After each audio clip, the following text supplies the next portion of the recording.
नमस्कार दोस्तों, स्वागत है आपका हमारे इस चैनल द साहित्य ना पर।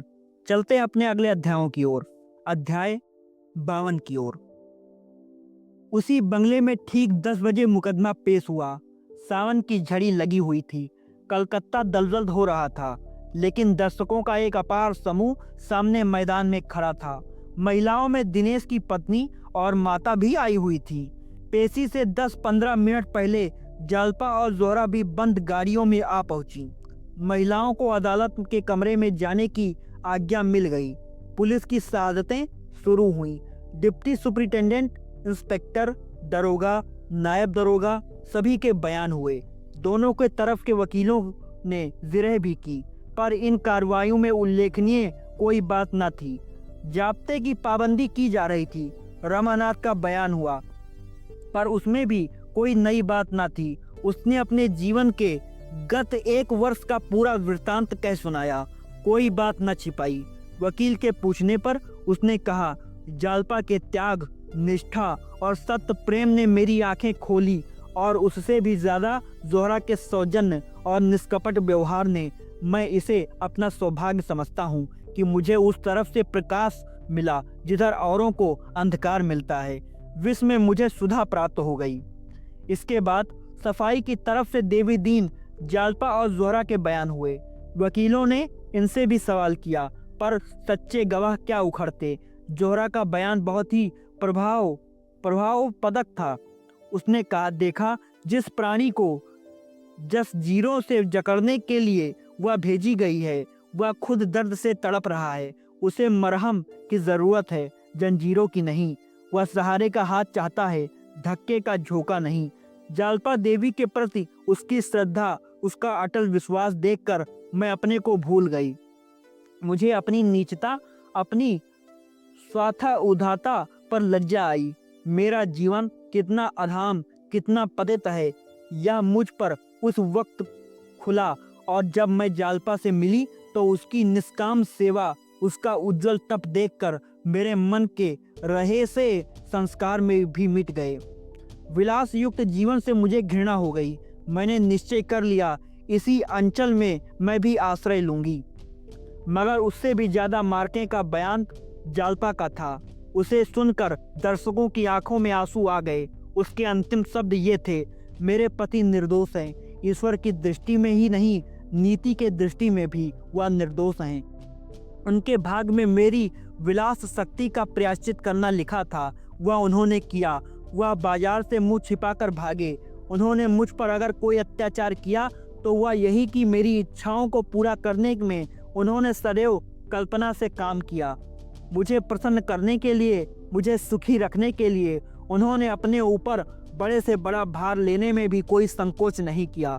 वह यह भूल गए कि विलास वृत्ति संतोष करना नहीं जानती। जहाँ मुझे रोकना उचित था, वहाँ उन्होंने मुझे प्रोत्साहित किया। और इस अवसर पर भी मुझे पूरा विश्वास है, मुझ पर अत्याचार करने की धमकी देकर ही उनकी जुबान बंद की गई है। मगर अगर अपराधिनी हूँ तो मैं हूँ, जिसके कारण उन्हें इतना कष्ट झेलने पड़े। मैं मानती हूँ कि मैं उन्हें अपना बयान बदलने के लिए मजबूर किया। अगर मुझे विश्वास होता कि वह डाकों में शरीक हुए तो सबसे पहले मैं उनका तिरस्कार करती। मैं यह नहीं सह सकती कि वह निरपराधियों की लाश पर अपना भवन खड़ा करें।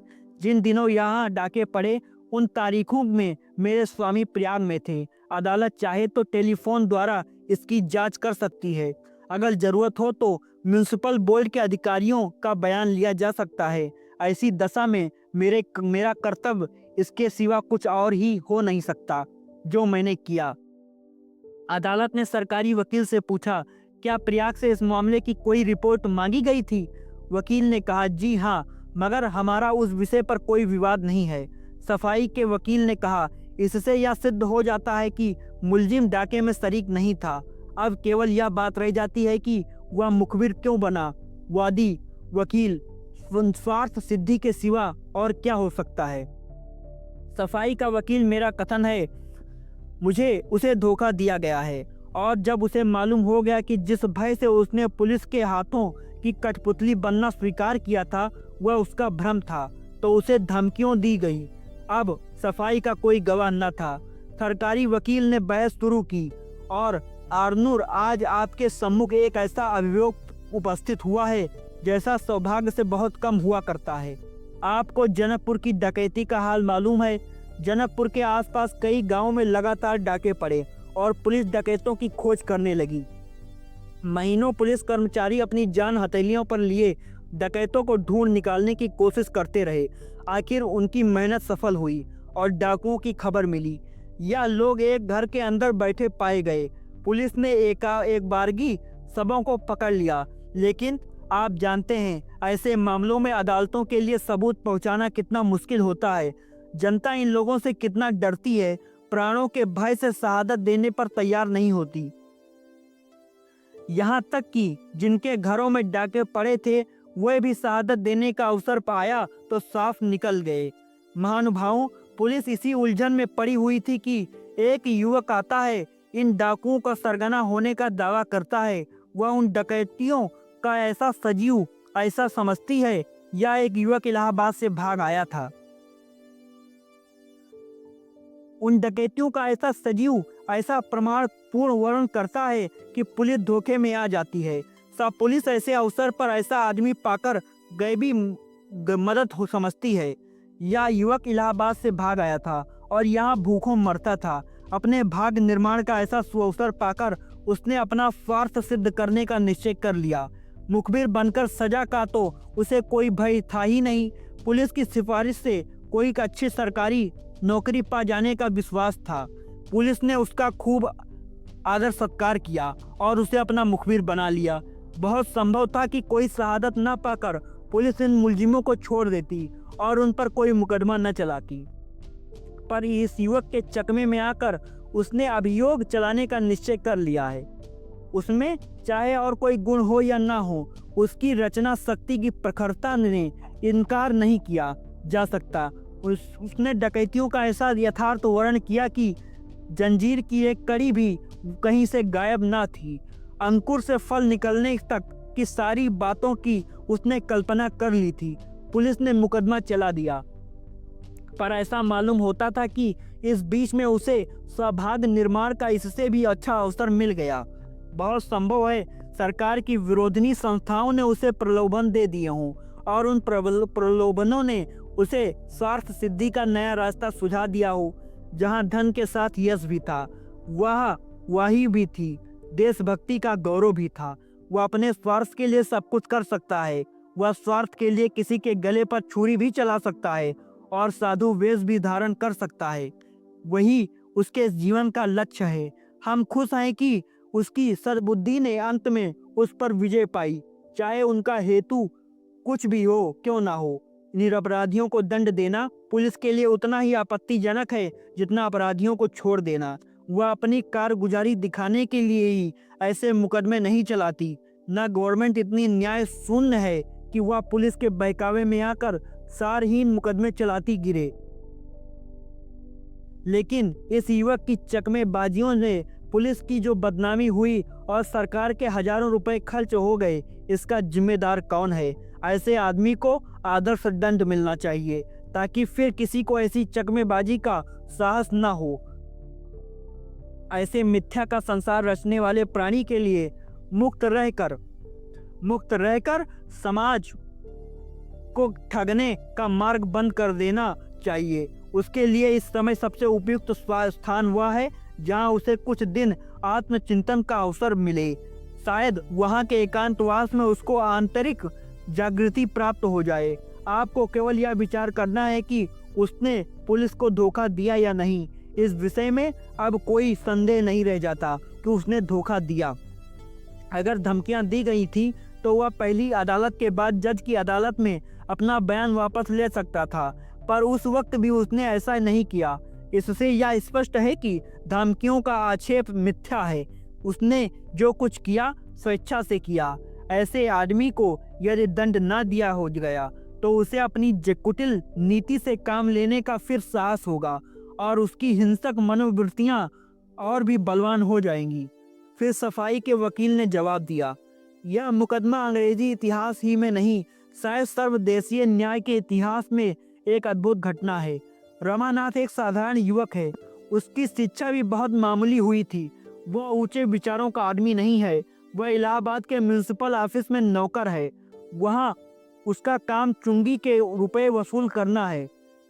वह व्यापारियों से प्रश्नानुसार रिश्वत लेता है और अपनी आमदनी की परवाह न करता हुआ अनाप शनाप खर्च करता है। आखिर एक दिन मीजान में गलती हो जाने से उसे शक होता है कि उससे कुछ रुपए उठ गए।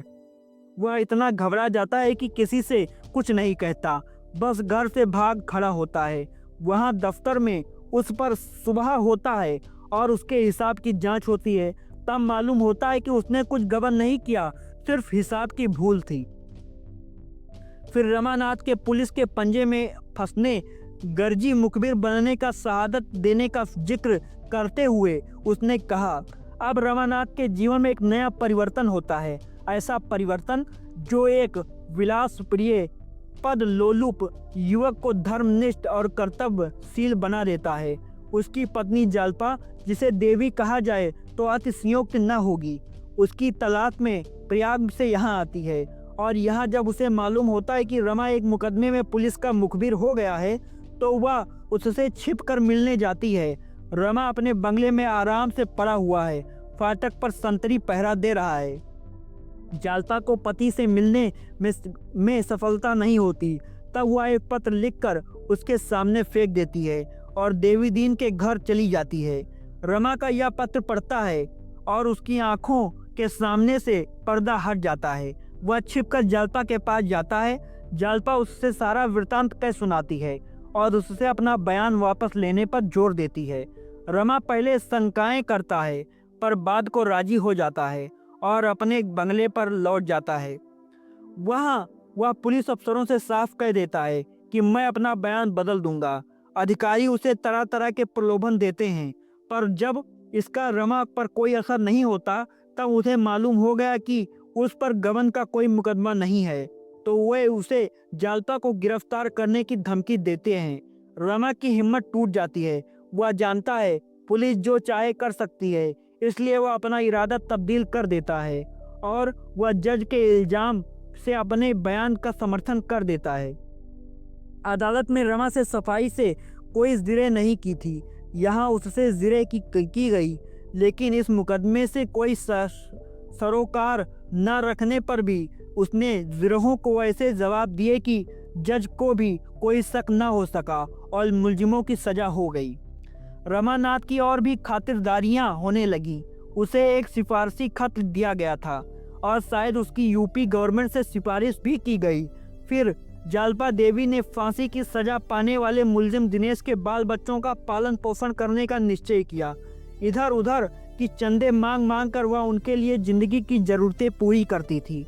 उसके घर का कामकाज अपने हाथों करती थी। उसके बच्चों को खिलाने को ले जाती थी। एक दिन रमानाथ मोटर का सैर करता हुआ जालपा को सिर पर एक पानी का मटका रखे देख लेता है। उसकी आत्म मर्यादा जाग उठती है। जोरा को पुलिस कर्मचारियों ने रमानाथ के मनोरंजन के लिए नियुक्त कर दिया था। जोरा युवक की मानसिक वेदना देखकर द्रवित हो जाती है और वह जालपा का पूरा समाचार लाने के इरादे से चली जाती है। दिनेश के घर उसकी जालपा से भेंट होती है। जालपा का त्याग, सेवा और साधना देखकर इस वेश्या का हृदय इतना प्रभावित हो जाता है कि वह अपने जीवन पर लज्जित हो जाती है और दोनों में बहनापा हो जाता है। वह एक सप्ताह के बाद जाकर रमा से सारा वृतांत कह सुनाती है। रमा उसी वक्त वहां से चल पड़ता है और जालपा से 2-4 बातें करके जज के बंगले पर चला जाता है। उसके बाद जो कुछ हुआ वह हमारे सामने है। मैं यह नहीं कहता कि उसने झूठी गवाही नहीं दी, लेकिन उस परिस्थिति और उन प्रलोभनों पर ध्यान दीजिए तो इस अपराध की गहनता बहुत कुछ घट जाती है। उस झूठी गवाही का परिणाम अगर यह होता कि किसी निरपराध को सजा मिल जाती तो दूसरी बात थी। इस अवसर पर तो 15 युवकों की जान बच गई। क्या अब भी वह झूठी गवाही है का अपराधी है? उसने खुद ही तो अपनी झूठी गवाही का इकबाल किया है। क्या उसे दंड मिलना चाहिए? उसकी सरलता और सज्जनता ने एक वेश्या तक को मुग्ध कर दिया और वह उसे बहकाने और बहलाने के बदले उसके मार्ग का दीपक बन गई।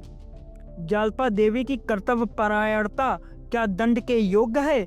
जालपा के इस ड्रामा की नायिका है। उसने सरल अनुराग, उसने सरल प्रेम, उसकी धर्मपरायणता, उसकी पति भक्ति, उसके स्वार्थ त्याग, उसकी सेवा निष्ठा, किस किस गुण की प्रशंसा की जाए। आज वह रंगमंच पर ना आती तो 15 परिवारों के चिराग गुल हो जाते। उसने 15 परिवारों को अभयदान दिया है। उसे मालूम था कि पुलिस का साथ देने से सांसारिक भविष्य कितना उज्जवल हो जाएगा, वह जीवन की कितनी ही चिंताओं से मुक्त हो जाएगी। संभव है उसके पास भी मोटर कार हो जाएगी, नौकर चाकर हो जाएंगे, अच्छा सा घर हो जाएगा, बहुमूल्य आभूषण हो जाएंगे। क्या एक युवती रमणी के हृदय में इन सुखों का कुछ भी मूल्य नहीं है, लेकिन वह यह यातना सहने के लिए तैयार हो जाती है? क्या यही उसके धर्मानुराग का उपहार होगा कि वह पति वंचित होकर जीवन पथ पर भटकती गिरे? एक साधारण स्त्री में जिसने उच्च कोटि की शिक्षा नहीं पाई, क्या इतनी निष्ठा, इतना त्याग, इतना विमर्श किसी दैवी प्रेरणा का परिचालक नहीं है? क्या एक पतिता का ऐसे कार्य में सहायक हो जाना कोई महत्व नहीं रखता? मैं तो समझता हूँ रखता है। ऐसे अभियोग रोज नहीं पेश होते। शायद आप लोगों को अपने जीवन में फिर ऐसा अभियोग सुनने का अवसर न मिले। यहाँ आप एक अभियोग का फैसला करने बैठे हुए हैं, मगर इस कोर्ट के बाहर एक और बहुत बड़ा न्यायालय है जहाँ आप लोगों के न्याय पर विचार होगा। जालपा का वही फैसला न्याय न्यूअल होगा जिसे बाहर का विशाल न्यायालय स्वीकार करे।